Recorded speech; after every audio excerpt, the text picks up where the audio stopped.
Hi. So, this is indeed about 2 papers in the proceedings.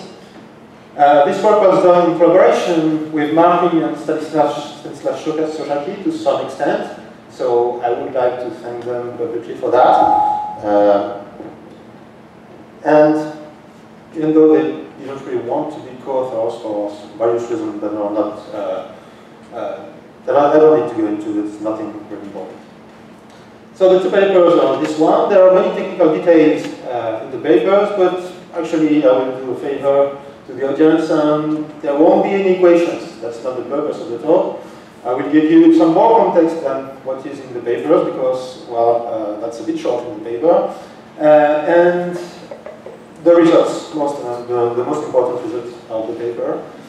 I'm afraid I won't leave you with an optimal solution of whether you should teleport or not, copy or not, or something like that, but I'll try to give you some insights into this question. So the original question was about the identity of agents. So identity not only of artificial agents, but also of humans. But the part about humans is kind of difficult to really deal with. So we'll just sketch some ideas about artificial agents instead.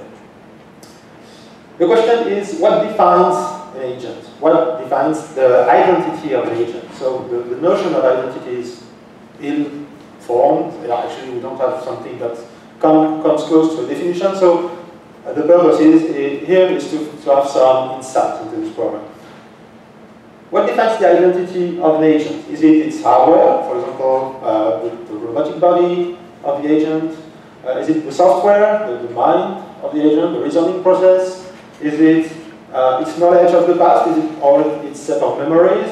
Is it its presence, the fact that it does something right now? Or is it its future, in the sense that it predicts the future and predicts that it will be itself something in the future? Or, of course, is it all of the above, part of the above, none of the above? Who knows? So, instead of giving you a formal definition of identity, which I don't think I can, I will try to tackle this problem experimentally by formalizing some thought experiments. And say, well, this is the general idea. Suppose that there is a rational agent, so rational means that if it cares about money, it will do whatever it takes to have money, for example. So if you have a rational agent that does action A, and if by doing action A it should receive some reward R, and there are some other consequences C, if the agent refuses to do this action A, all other things being equal, then there's something in C that doesn't preserve identity. In other words, the agent that receives the reward is not the same as the agent that does the action. So, well, you can find some loopholes in this definition just to give you an idea of what it is. So, we consider the problem of teleportation, the experiment of teleportation, to have some more understanding about that, and does teleportation preserve identity? That's the main question. Okay, so as I said, it's not really feasible for humans. Teleportation for humans doesn't yet exist. We're not sure about what it would do, how it would do that. But for robotic teleportation, that's quite clear what we can do with that. It's already feasible. Just copy-paste some bits from one memory to the other. And it's easily formalizable and analyzable. Okay, so if we do copy the memory and processes from one agent, one robotic body, to another robotic body, is it the same agent? That's the main question. But we can't really answer this question ourselves like that. So instead of formalizing this definition, we will ask the agents what they think about that. So we will define a number of agents, in particular AIXI and derivatives, and ask them whether they would like to teleport under some certain circumstances. So we will only consider a subset, of course, of such agents. We'll consider some interesting agents. There are many other possibilities. And another interesting question is whether if an agent is forced to teleport a number of times, will it be arbitrated to do so, and will it want to teleport once again? So you can see it's a repeated game. Okay, so as a thought experiment, let's consider the idea of the red and blue rooms, which is quite similar to the experiments of the paper. Suppose that tonight you enter one gray room and you will be put to sleep. And during your sleep, you will be duplicated, and one of the copy, you don't know which one, it's just a black box duplication process. One of the copy, the right one, will be moved to the red room. And the left copy will be moved to the blue room. Okay? And they are still sleeping. Well, then they wake up, and the one in the blue room, the copy in the blue room, gets $100,000, or whatever amount you would like to be copied or not, or whatever reward you would like. But these are rational agents, so they like money. And the one in the red room is painlessly killed. So, of course, for the one in the red room, that could seem bad. But the question is, would you accept? So I would like to see in the audience who would be happy with such a deal. Wow, that means, so let's say 1, 2, 3, 4, 5, 6, 7, about more than 10 people. Okay, interesting. Who will not be happy with such a deal? Who will refuse this deal? Okay, a bit less. Ah, interesting. Yeah, okay. Now, for those who don't want that, suppose you have been forced to be compiled several times, like 1,000 times, 1,000 nights, and since you are forced to get no reward, no choice, no reward. Then, and every day, of course, you have the webcam in the blue room, because the one in the red room is killed. So, now, would you accept the deal? So, among those who did not want, would you accept the deal? Nobody? One? Yeah, you're forced for 1,000 nights, and then the next time you choose. So who would accept now? Okay, and who would not? So that was 4 or 5, and that's 4 or 5, so half of them. Okay, interesting. Now, let's consider for those who did want to teleport, the 4 or 5 that did want to teleport in the next experiment, the last experiment, sorry. The next one is that on this new night, the 1,001st night, there's a switch between the left and the right. So the one that was on the left will go to the red room this time, and the one on the right will go to the blue room. So the one that wakes up in the blue room will still get $1,000, and the one that wakes up in the red room will still be killed. But this time, we switch the agent that goes out of the duplication process. So among those who accepted the last deal, who would accept this new deal? Who would not? Oh, 1 person, 2 person against 5. Okay, I think that was more than we had previously, but okay. Interesting. Okay, so I won't give you the answers right now. There are no real answers, actually. Only answers for some agents. So maybe you can believe you're one of those agents. That's interesting. But before that, I would like to talk about some more philosophical ideas about what is teleportation, location, and movement, to have some better understanding of what we are talking about. So it's philosophical because it's not formalized as it. So what I call teleportation is the immediate change of the subject geographical location. By geographical location, I mean the spatial relation between the subject and the nearby object, more or less near.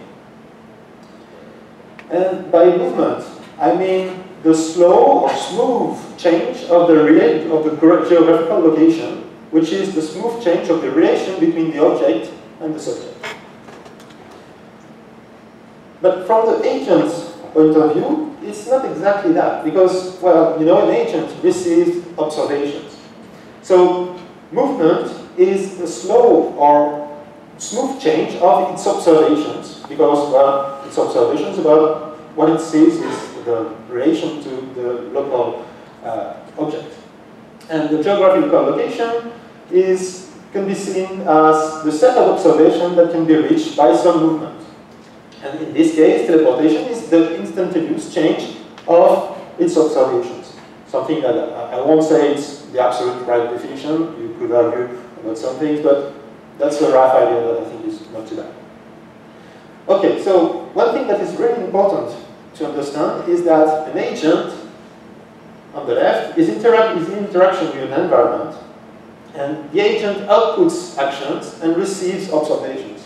There is no thing like geographical location that is intrinsic in the agent. It actually, the geographical location has a strong meaning for us humans, because, well, it's how the world works. But you can imagine very different worlds where geographical location has no meaning. Like any program that is not a special 3D world, for example, any video game that is not special based, there's no meaning of geographical location of the agent. When you play Tetris, you're not in the world, so there's no geographical location of the agent.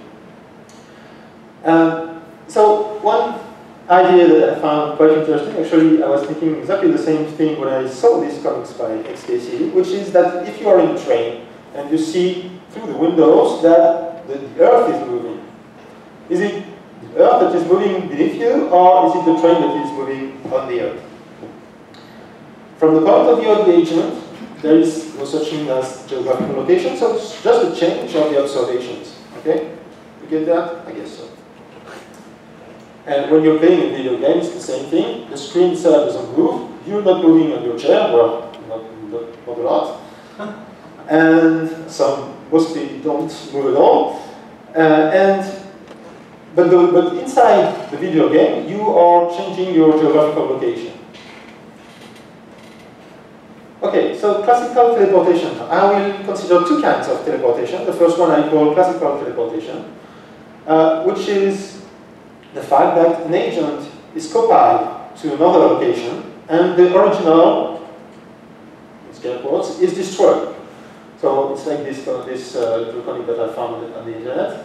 The guy was saying that I would never teleport because, well, this is really like dying, so why would anyone do that? And apparently, at least half of the room here is happy with that kind of solution. Okay, good. Personally, I would not, but that's a different story, I guess. And the second one I would call wormhole teleportation. This wormhole teleportation is different in the sense that there is no duplication of the agent. There is only a rapid change of the geographical location through maybe some external dimension that is not in the 3D world. It's a thought. I'm not saying that's a practical possibility or whatever. But you can see that since there is no duplication of the agent, you can think about it as mostly like movement. It's just that the spatial relation between the object is much more quick, much more rapid, because, well, you have a shortcut through space. But this shortcut needs not be completely instantaneous. So now, okay, I've exposed these two possibilities, but it's of course not the end of the story. That would be too simple, because we can still think that wormhole teleportation is maybe like moving, but maybe moving itself is like classical teleportation. Maybe we are copied from instant to instant to a different location, and we are destroyed in the first place. So it's like when you wake up in the morning, are you the same agent that you were when you went to sleep in the last night? That's the same question, except that for movement, it's very, very quick. And of course, can we even know? Big question. Okay, so now I will get into a bit of formalism, but nothing really difficult.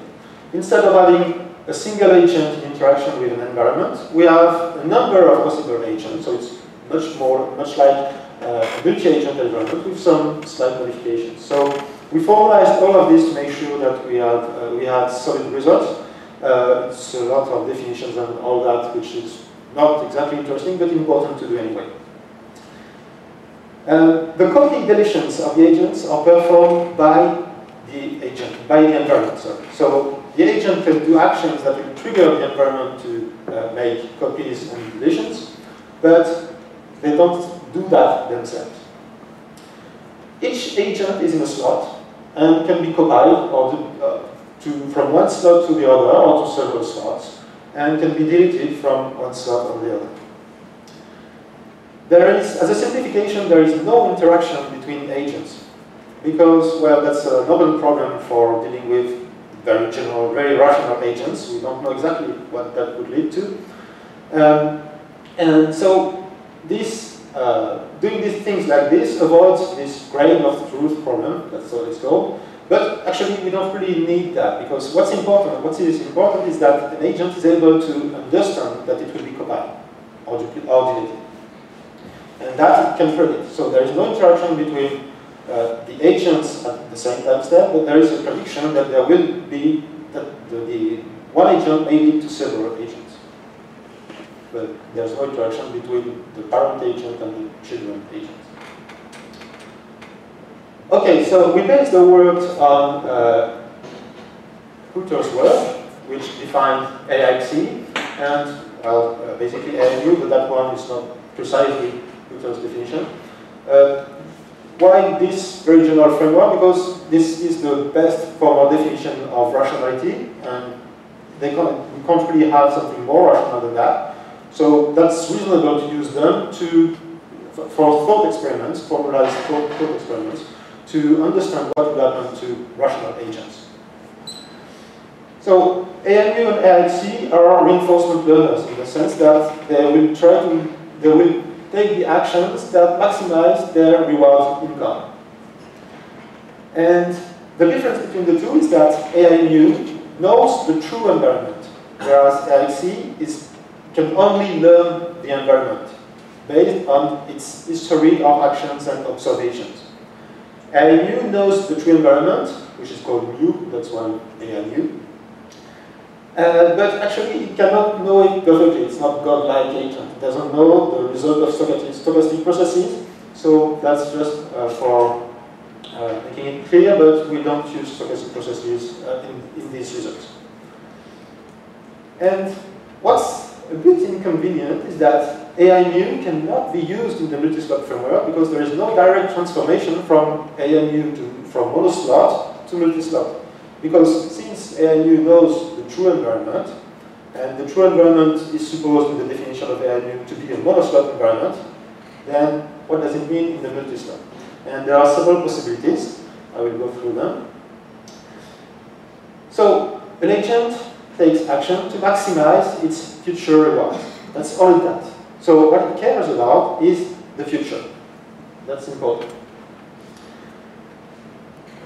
Now, what is the future of an agent that can be copied? So if you can be duplicated, what is your future?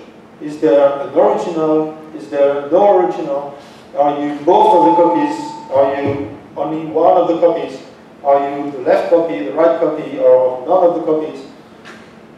So there are many possibilities, like in the slot framework, multi-slot framework, you can only say, okay, currently I'm in this slot, that's my robotic body, that's my human body. I only care about the observations that this human body will receive. That's one possibility. Another possibility is even worse. Consider that there is a first robotic body and you only care about this one. Well, that's a bit strong, but that's still possible. Or you care about the second one, the nth prime one, or whatever. You care about the copies that you can create. Or you care about all the agents that have the same content memory as you, whether you're directly related from copies to copies or not. Or you care about all the common ancestors of one particular agent in the past or in the future or whatever. And or about all the agents that have a particular pattern in memory, like all the agents that went to San Francisco last year, for example, or 2 years ago, yeah, last year it was China.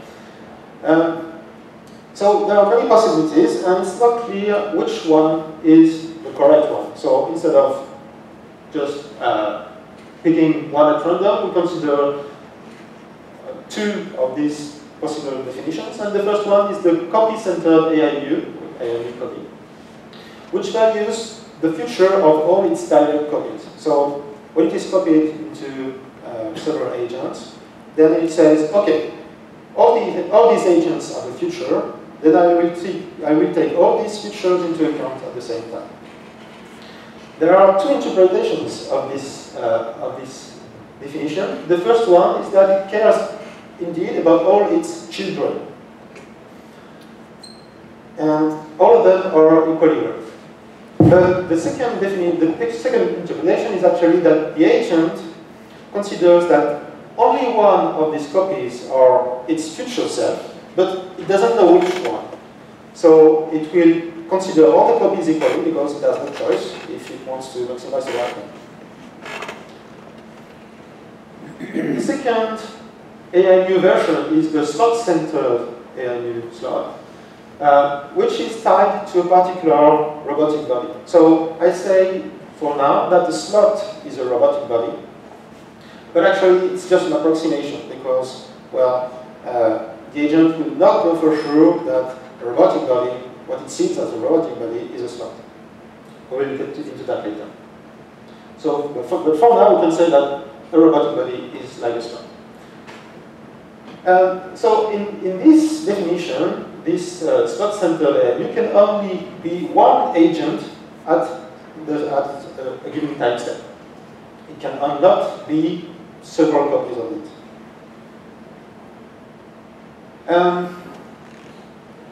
So something interesting is that even though AIU, Petros AIU, cannot be used in this framework directly, we can still use AIXI, which is quite interesting because actually AIXI cares only about its observation and actions and builds its own models about that. So it doesn't care about the true world, it cares about its own models of the world. The problem is that it does not have any knowledge about copies or duplication, deletions of agents. So it's not clear how we can ask it the right questions. You cannot really tell it, you will be copied, and then one of them will be deleted. It doesn't really understand it this way. Okay, so I will consider two formalized thought experiments. The first one is scale space. It's rather intuitive. Initially, you have two agents, two robotic bodies, and with an agent in the first one, but the second robotic body is empty. It's just not working, not functioning.